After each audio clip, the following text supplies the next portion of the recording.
Hi friends, welcome back to Bhoomima சமையல் channel. நம்ம இந்த வீடியோவில் நம்ம என்ன பார்க்க போகிறோம்னா, ஒரு வேறு என்ன பார்த்தீங்கன்னாக்கா ரவையில் பார்த்தீங்கன்னாக்கா பொங்கல் செய்ய போகிறோம். வீடியோ ஸ்கிப் பண்ண பாருங்கள், வாங்க வீடியோக்குள்ளே போகலாம். ஹாய் ஃப்ரெண்ட்ஸ், எல்லாத்துக்கும் வணக்கம். பூமிமா சமைச்சாலிங்க. நான் ரவையில் வந்து பொங்கல் தாங்க செய்ய போகிறேன். திடீர்னு தோஷமாக இல்லைங்க, அரைக்க மறந்துட்டேன்.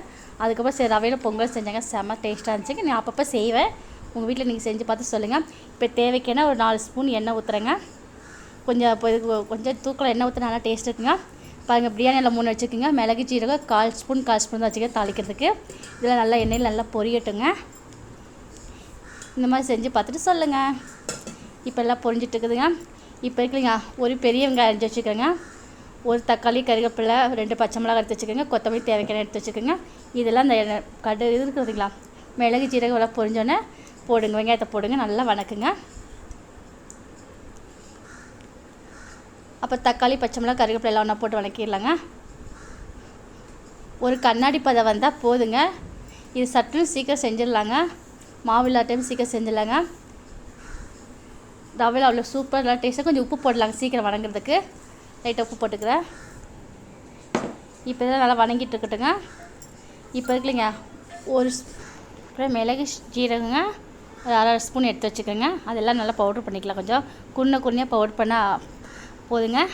இந்த மிக்ஸி வாங்கணும் ரொம்ப நாள் ஆசைங்க, என் பையன் வாங்கி கொடுத்தாங்க.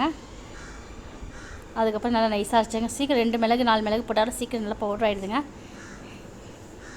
இப்போ இந்தளவுக்கு நான் குன்னையாக அரைச்சிட்டேங்க. இந்தளவுக்கு அரைச்சா போதுங்க, அப்போ தான் நல்லாயிருக்கும் பொங்கலுக்கு. இப்போ இந்த வெங்காயம் தக்காளி வதங்கி கொஞ்சம் மஞ்சத்தூள் போட்டுக்கலாங்க.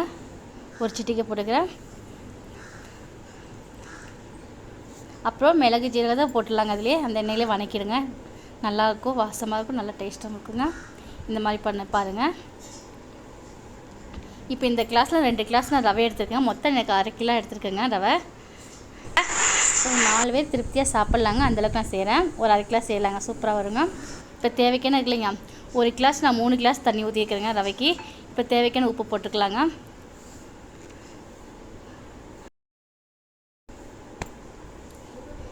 இப்போ ரவையை போட்டு தண்ணி கொதிச்சிச்சுங்க. இப்போ ரவையை போட்டுலாங்க. அடுப்பை கம்மி பண்ணி வச்சுட்டு போடுங்க, அப்போ தான் கட்டி கட்டி விழுகாதுங்க. நான் ரவையை ஏற்கனவே வறுத்துட்டேங்க, சரிங்களா. ரவையை வறுத்து ஏற்கனவே வச்சு ஆற வச்சிட்டேன். நம்ம அடுப்பை கம்மி பண்ணிவிட்டு ஒரு கட்டி கூட விழுகாதுங்க, நம்ம போட்டு கிண்டிக்கலாம். இப்போ இதெல்லாம் கிண்டியிருக்கேங்க. ஒரு தட்டு போட்டு அடுப்பை கம்மி பண்ணி மூடி வச்சிடலாங்க, நல்லா வெந்துடும். இப்போ ஒரு தட்டு போட்டு மூடி வச்சிடுங்க. இப்போ இந்தளவுக்கு வெந்துருச்சுங்க. இப்போ நம்ம இறக்கிடலாங்க. நல்லா ஒரு கிண்டிடலாங்க. இந்த டைமில் இருக்குல்லைங்க, நம்ம நெய் ஊற்றிக்கலாங்க. ஒரு 2-3 ஸ்பூன் நெய், 2 ஸ்பூன் ஊற்றலாங்க. அந்த ஸ்பூனில் இருக்கல 1 ஸ்பூன் ஊற்றிக்கிறேன். ஊற்றிக்கலாங்க. உங்களுக்கு நெய் எவ்வளோ வேணும் அவ்வளோ ஊற்றிக்கோங்க, நல்லா டேஸ்ட் நல்லாயிருக்கும். இப்போ இந்தளவுக்கு ஊற்றிட்டேங்க. இப்போ நம்ம இறக்கிடலாங்க பொங்கலை. இப்போ கொஞ்சம் கொத்தமல்லி தூக்கி போட்டு இறக்கிடலாங்க. இது உங்கள் வீட்டில் செஞ்சு பார்த்துட்டு எனக்கு கமெண்டில் சொல்லுங்கள், டேஸ்ட் எப்படி இருக்குன்னு சொல்லுங்கள். ஓகே கேஸ், பார்த்தீங்கன்னா சூப்பரான ரவை பொங்கல் ரெடி ஆகிடுச்சு. இந்த வீடியோ பிடிச்சிருந்தா லைக் பண்ணுங்கள், ஷேர் பண்ணுங்கள், சப்ஸ்கிரைப் பண்ணுங்கள். தேங்க்ஸ் ஃபார் வாட்சிங். பாய், மீண்டும் சந்திப்போம்.